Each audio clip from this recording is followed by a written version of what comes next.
उत्तराखंड की पहाड़ियों के बीच एक छोटा सा खूबसूरत गांव था, पाथरी गांव। दिन में यह गांव इतना खूबसूरत लगता था कि जैसे किसी चित्रकार ने सैकड़ों रंगों से इसे बनाया हो। हरे पेड़, चमकती नदी, नीला आसमान, मिट्टी की खुशबू। लेकिन रात पड़ते ही यह गांव बदल जाता था।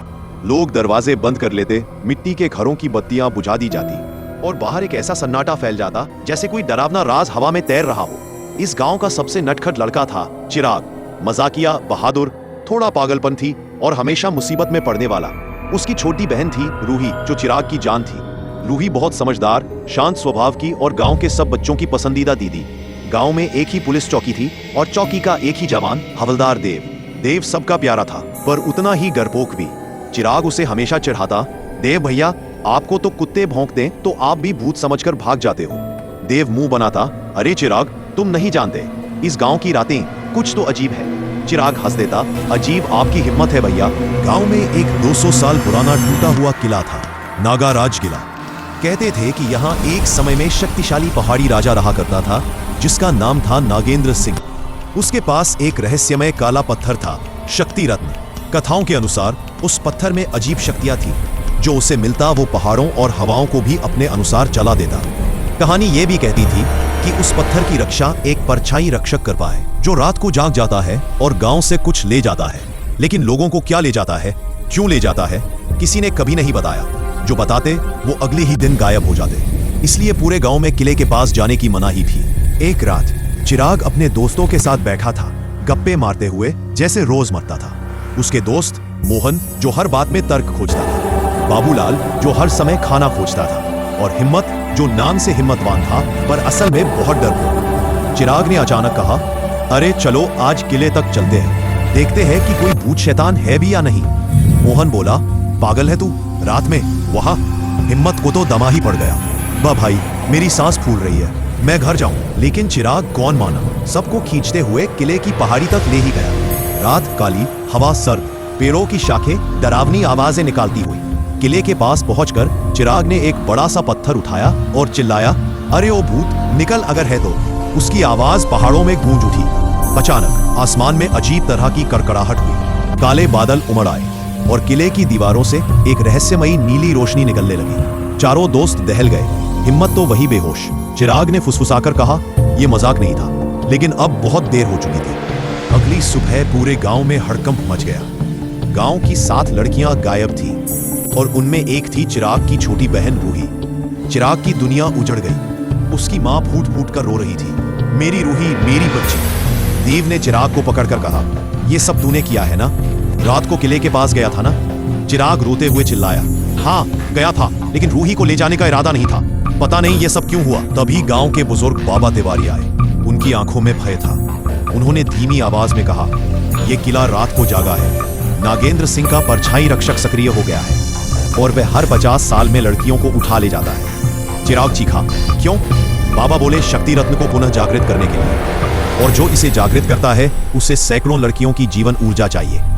देव की रूह कांप गई। मतलब वो सब लड़कियां? बाबा ने सिर झुका लिया।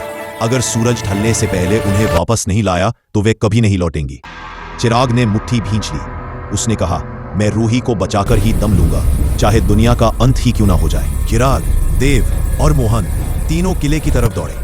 हिम्मत और बाबूलाल खाना लेकर पीछे आते रहे। किले के पास पहुंचकर उन्हें एक जमीन में खुली दरार दिखी। उसके अंदर एक अजीब नीली हवा घूम रही थी। देव बोला, ये क्या है? बाबा तिवारी की आवाज पीछे से आई, यह सुरंग नहीं, यह दूसरी दुनिया का द्वार है। चिराग बिना सोचे उस दरार में कूद गया। बाकी सब भी मजबूर होकर पीछे गए। अंदर अंधेरा था, दीवारें ठंडी, कहीं कहीं नीली रोशनी, और एक अजीब आवाज, आ जाओ और करीब। हिम्मत चिल्लाया, ये कोई बुला कौन रहा है? चिराग बोला, मेरी रूही को अगर किसी ने छुआ भी नहीं तो फाड़ दूंगा उसे। अचानक सुरंग खत्म हुई। सामने एक अद्भुत परछाई विश्व था। आसमान लाल, पेड़ काले, जमीन पर नीला धुआं और हर तरफ विचित्र परछाई जीव। बीच में एक विशाल पत्थर का मंच था, जहां रूही और बाकी सभी लड़कियां रस्सियों में बंधी थी, बेहोश। उनके सामने बैठा था परछाई राजा नागेंद्र, हाथ में काला शक्ति रत्न। उसकी आंखें बिल्कुल खाली, उसकी आवाज गहरी और खतरनाक। वह बोल रहा था, सदियों बाद मेरे राज्य की शक्ति लौटने वाली है। चिराग तड़प उठा, रुक जा, मेरी बहन को छोड़ दे। नागेंद्र हंसा, तुम इंसानों का प्रेम कितना स्वादिष्ट दर्द देता है। देव ने चिराग को खींचा। अरे पागल, सामने मत जा। लेकिन चिराग भागा सीधा मंच की ओर। नागेंद्र ने हाथ उठाया और उसकी हथेली से काली आग निकली। चिराग पीछे गिर गया। मोहन और बाबूलाल चिल्लाए। हिम्मत तो चिल्लाते हुए झाड़ी में छिप गया। नागेंद्र ने कहा, मेरे पत्थर को छू भी नहीं सकते तुम लोग। तभी बाबा तिवारी प्रकट हुए। नागेंद्र शक्ति रत्न का नाश केवल सत्य और साहस कर सकते हैं, हिंसा नहीं। नागेंद्र गरज उठा, तुम आज भी मुझे रोकना चाहते हो वृद्ध? बाबा ने मोहन से कहा, सुनो, पत्थर कमजोरी भी है। चिराग उठना चाहता था पर उसके पैर चलते नहीं थे। रूई बेहोशी में भी भाई का नाम ले रही थी। चिराग ने पूरा जोर लगाया और खड़ा हुआ। उसने चिल्लाकर कहा, चिराग ने कहा, नागेंद्र तू शक्तिशाली है पर तूने एक गलती की है। नागेंद्र हंसा, कौन सी गलती? चिराग चिल्लाया, तू सोचता है कि मैं डरता हूं, लेकिन आज मैं अपनी बहन के लिए हर डर से ऊपर उठ चुका हूं। अचानक नीली रोशनी भड़क। बाबा बोले, सत्य शक्ति को डिगा देता है। नागेंद्र एक पल को लड़खड़ा गया। चिराग ने मौका देखकर देव की बंदूक उठाई और एक गोली सीधे पत्थर पर चला दी, लेकिन गोली से कुछ नहीं हुआ। नागेंद्र मुस्कुराया, कमजोर इंसान। तभी मोहन चिल्लाया, चिराग, पत्थर पर एक निशान है, वो खोलने वाली जगह लगती है। चिराग भागा। पत्थर तक पहुंचने ही वाला था कि नागेंद्र गुस्से में दहाड़ा, किसी को भी पत्थर के पास नहीं जाने दूंगा। वो आगे बढ़ा और उसकी परछाई सेना चिराग के सामने खड़ी हो गई। देव, मोहन और बाबूलाल लड़ने लगे। हिम्मत ने झाड़ी से सिर निकालकर कहा, भाई, अगर हम बच गए तो मैं रोज मंदिर जाऊंगा। परछाई सेना बहुत तेज थी, लेकिन उन्हें रोका जा सकता था अगर उन पर रोशनी पड़ती। देव चिल्लाया, टॉर्च, टॉर्च मारो। सबने टॉर्चें जलाईं। परछाई जीव चीखने लगे और पीछे हटे। चिराग पत्थर तक पहुंच गया। उसने देखा एक छोटी सिल्वर चाबी जैसा निशान। उसने अपनी जेब टटोली और उसे अपनी दादी की दी हुई रक्षा सूत्र चाबी मिली। दादी ने कहा था, यह तुम्हें बुरी चीजों से बचाएगी। चिराग ने